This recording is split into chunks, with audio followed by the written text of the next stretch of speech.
Um, Me and my son recently built a fence trying to keep in some dogs. Didn't quite work out the way we planned. So when I'm sitting here reading in verse number 1, it's telling, this is Moses. He's saying that Israel's going to pass over Jordan in this day and go to possess nations greater and mightier than thyself, cities great and fenced up to heaven. Now, when we accepted a challenge when I was back younger, we didn't like to hear that the people we were going against was better than us. We didn't like to go against people better than us. We didn't like to go against people mightier than us. And if we were playing war and they had a fence, well, that just really wasn't fair. We didn't like going against that. So, but he's sitting there telling them that you're going against people mightier than you, great cities that are fenced up to heaven. He's wanting them to trust in God. He's wanting them to understand. I shared with the Sunday school class this morning that there was a college football coach, I might misquote the school, but I think it was from Houston, that actually gave credit. His football team lost one game the entire year. He gave credit on television to his defensive coordinator. He said that his assistant, he said their defense was tough, that his assistant's strength is what caused him to be successful. Now, when we're sitting here looking at this, what God's wanted me to remind you tonight is that the Lord helps us do anything He calls us or asks us to do. So we need to lean on the power of our assistant. There's nothing that He can't do. Okay? If God's telling you to do it, God's going to help you do it. And there's nothing He can't do without you. He can do it without you. He just wants to let you come along. That's why we always say, if you get anything out of something that God does tonight, He's done it in spite of me, not because of me. Okay, Chris didn't help it a bit. If anything, I'm sure I messed up something already. We ain't talked about but one verse. But in verse number 2, he's saying, a people great and tall, the children of Anakim, who can stand before the children of Anak? Okay? Now, the children of Anak, some of them were 7 to 9 feet tall. It even had been rumored that Goliath was a descendant of that group. In Numbers, verse 13:33, when the spies were sent out to see if they could overtake that land, to come into the land that God had promised them, their sheer height and the mass of these guys scared the spies so bad that they wouldn't attack. They were scared. They come back in 33, it says, and there we saw the giants, the sons of Anak, which come of the giants, and we were in our own sights as grasshoppers, and so we were in their sight. Now you had two that said, how can we not win if God's on our side? But the rest of them said, how can we win? They were doubting their helper. They were doubting the one that was going to help them. And see, as Christians today, we're becoming a minority, if we're not already. Christians who trust in God and want to follow God's way are a minority right now. We look at the world, and sometimes it's real easy for us to ask ourselves, who can stand before them? What can one Christian do? What change could one person make? Well, we were talking about the armor of God this morning in Sunday school, and we were talking about, I told them that strategically, every person you get on your side is one less person you have to fight. Every person you lead to the Lord is one more person that's helping you lead people to the Lord. So as a Christian, if you can just get one person led to the Lord, you never know the change that may affect. God knows the change. You never know who's watching you, who's waiting to see you fail, who's waiting to see if you're truly the Christian that you say you are, because they're not going to believe what comes out of your mouth. They will for a while. They'll believe, and you can shoot a good line and they'll believe it. But chances are they've heard it from somebody before who wasn't sincere. So they're going to be sitting there waiting on you to mess up. They're going to be watching your heart. They're going to be watching your life. They're going to be waiting to see if you're truly sticking true to what you say you are. God's sitting here promising them it'll be okay. Now, He's telling them up front, I'm not doing this for you guys, okay? This is not the reason why I'm doing this. But He tells them in verse number 3 that the Lord thy God will go before thee as a consuming fire and shall destroy them. And He shall bring them down before thy face, so thou shalt drive them out and destroy them quickly. Now, we used to always follow the biggest boy back in school. Most of the time that was me. Hard to imagine, right? But we would send the biggest one in first. And we would kind of look. We had a saying. We would joke, and friends of mine, we did crazy stuff. We jumped from building to building, jumped our dirt bikes over things that should have killed us. I know the Lord had something in plan for us, so He wouldn't have kept us alive if He didn't. But we did crazy stuff. And my common response to my friends they were like, well, if I don't make it, are you even going to try it? And my response was, well, it depends on how close you get. I'd let them go first, and I'd kind of judge it, Well, they almost made it. I'm a little bigger than them. I might could make it. But Moses is sitting here telling them that God's going to go before you. Basically, they're going to be done when you walk in, done to the point to where you drive them out quickly. Not just drive them out, but quickly. It's going to be taken care of. But still, the children of Israel were doubting. They didn't want to do it. They were scared.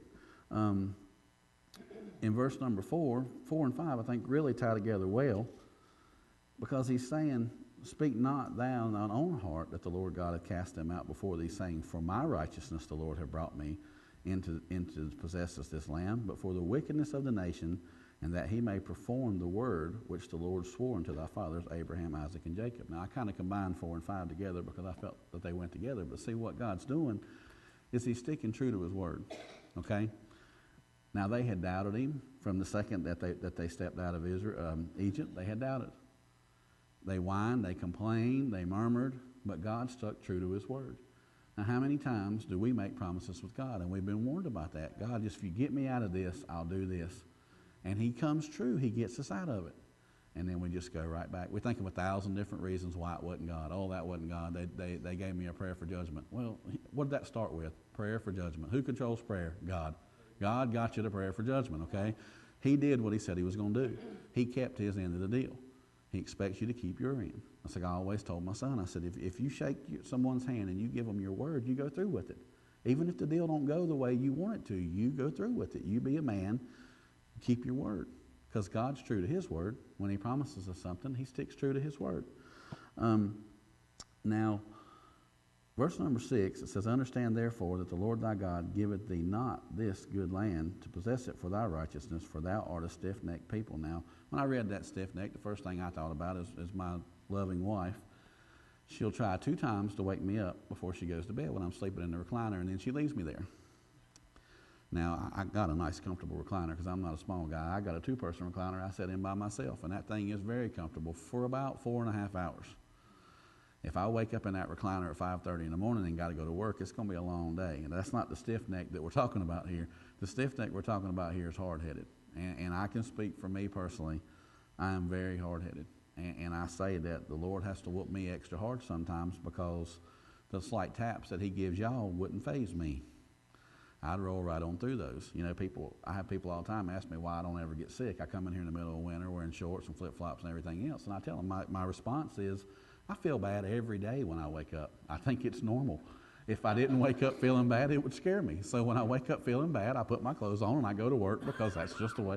But it's because of my past, because of things I've done. I've earned the lumps. When the back of my head hurts, I remember that 2x4, and when my rib hurts, I remember jumping over that fence, and I remember everything that I've done to myself, and it's tolls on my body that's time's taken.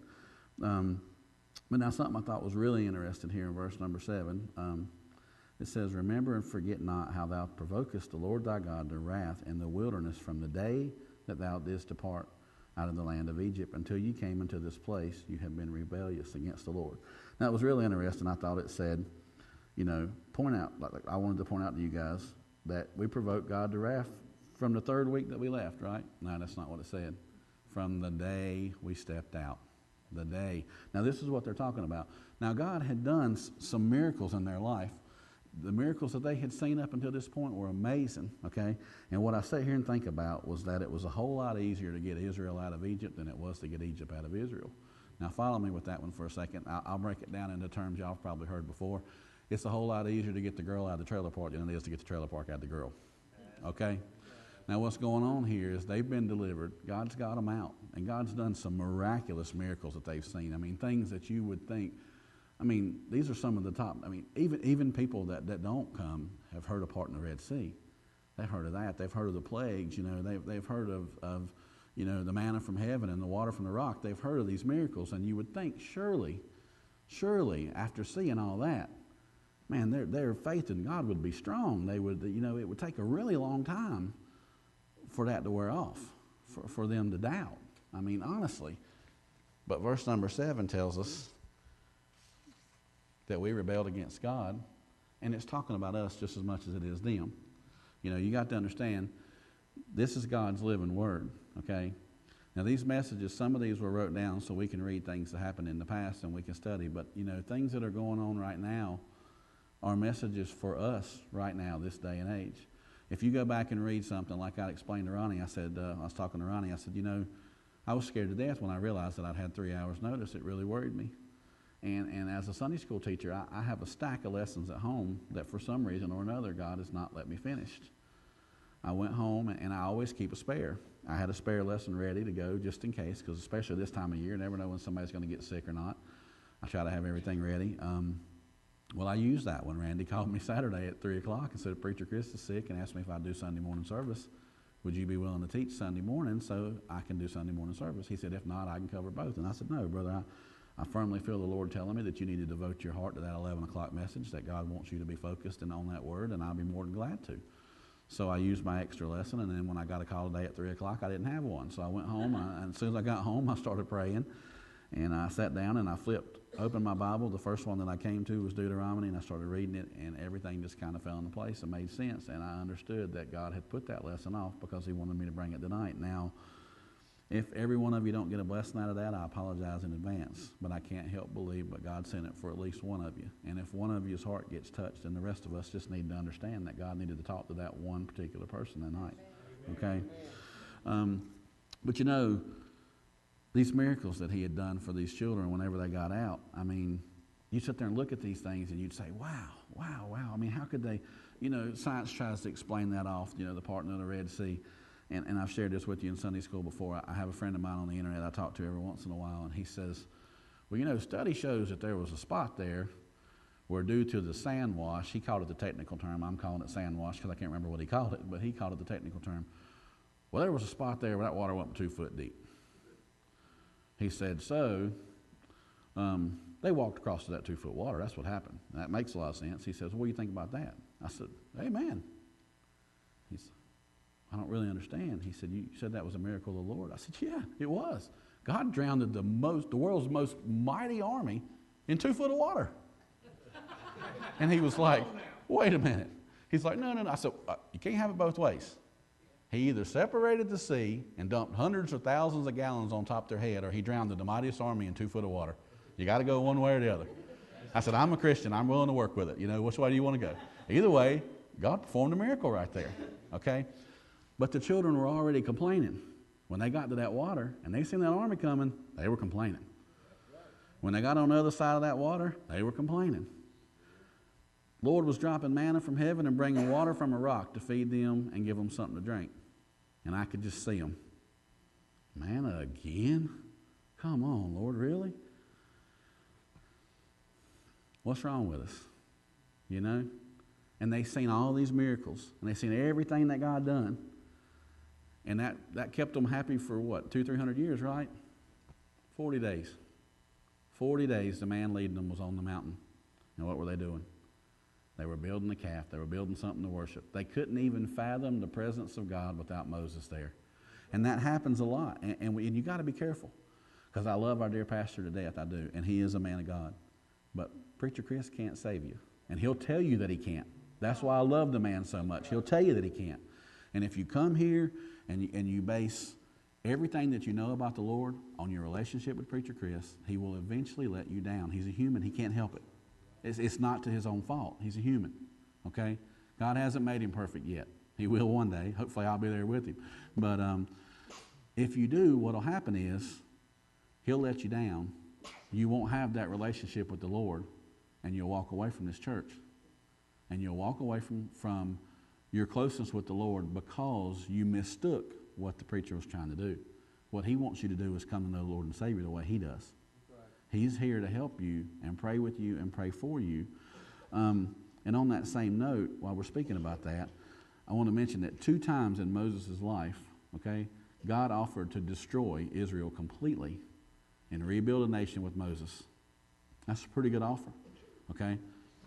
If God came down to Preacher Chris and said, I'll tell you what, these guys ain't really feeling it, man. You know, they're not helping you out. They're not cheering you on. They don't got your back, brother. I'm going to wipe every one of them out, and I'll give you some good people. Some good people. I dare say Preacher Chris would say, Lord, this is my family. See, that's what Moses did. He prayed. Not only did he reject the offer from the Lord for them to start a new nation with him and wipe them all out, he begged God not to kill them. He begged for their forgiveness until God forgave them. And how much did they appreciate Moses for that? So while we're on that note, we need to think about what our pastor sacrifices for us. That brother prays for us day and night. And he's there when you need him. I'm telling you, he is. He's been there for me. He sends me messages all the time, tells me he's praying for me. He'll sit there, he makes me laugh, because he'll sit there and do without something I could help him with because he don't want to bother me. And after a week or so, he'll say, how would I go about? And he's just wanting a little bit of advice. And I'm like, brother, I can ride right out there and fix that for you. Oh, no, I don't want to bother you. I'd love to help you. But he didn't want to bother me. He cared about me, you know. And anybody who knows him knows he cares about all of us, you know. So I had somebody ask me, you know, because I used to do the sign out there. And right now it says, Pastor Chris, we love you and appreciate you. We put it up for Pastor Appreciation Month. And I had somebody ask me, say, when are y'all going to change that sign? I said, well, I'm not done loving him and appreciating him yet.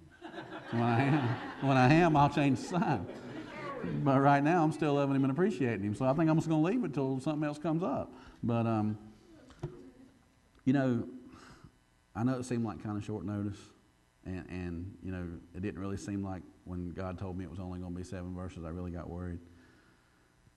But I think he wants us to understand just how much he's done and gave for us. I think God has shown and done his part to show he loves us. And we need to ask ourselves tonight, have we done our part to show God that we love him? He sent us the best he had, you know. He didn't give us 1 hour a week. He didn't give us, you know, 2 or 3 times a year. We joke about Easter and Christmas being, or Mother's Day and Easter and Christmas being religious holidays, because that's when church is normally the fullest. We talk about Thanksgiving being a particular day when it should be a year. You know, Pastor Appreciation Month being a month. Does that mean we shouldn't appreciate him the rest of the year? Look at what God's done for us. I mean, if we owe anybody, we owe him. And all he's asking is for us to love him. All he's doing, standing there saying, I want to take your problems. Give me more. Let me do more for you. People get burnt out. I'm telling you, I'm one of them. If I help you a lot, I'll get burnt out. Eventually, you'll call me and you'll get voicemail and I'll be busy. You know, that's just me. I'm telling you. I'm being honest with you. I will. I'll get busy. But not God. The more he does for us, the more he wants to do for us. The more he's saying, give to me. Let me do. Let me carry. Let me lift. Let me help. Let me do this. Give it to me. You can't do it on your own. I'm here for you. That's what he's asking us. So, tonight, if nothing else, if you don't have anything to ask him for, if you don't want to come to the altar, that's fine. Lisa, if you would, get us some music ready for an altar call. If nothing else, you know, Ronnie sings a song that I really like. I don't remember the whole thing, but I know parts of it goes, sometimes I just like to thank him. You know, and I dare say there ain't a single one of us sitting in here tonight that ain't got something that we owe God a thank you for. Now, if you need to be forgiven of something, which I know I do, and you want to ask him on the altar, then that's up to you. You make that call. That's between you and the Lord. Now, you can ask him right from where you're at. You don't have to come down here to this altar. Okay, that's the cool thing about God, you know. He's never out of reach. It don't matter how many bars you got on your cell phone. He's right there. Okay? And he waits. And I shared with my class before, I love to fall asleep when I'm praying, because I know when I wake up in the morning, he's sitting right there waiting on me to finish. Okay? And he ain't moved all night long. He didn't take a chance of wanting to be gone when I woke up. He was right there waiting till I woke up and finished. So as Lisa starts this music, if you need to talk to God, if you don't know God that we're talking about tonight, please don't leave here without it. We talked about it this morning. You can't understand it if you've never had it. The peace of God, it's just amazing. Just give him a chance. You know, he'll change your life in a way you'll never believe.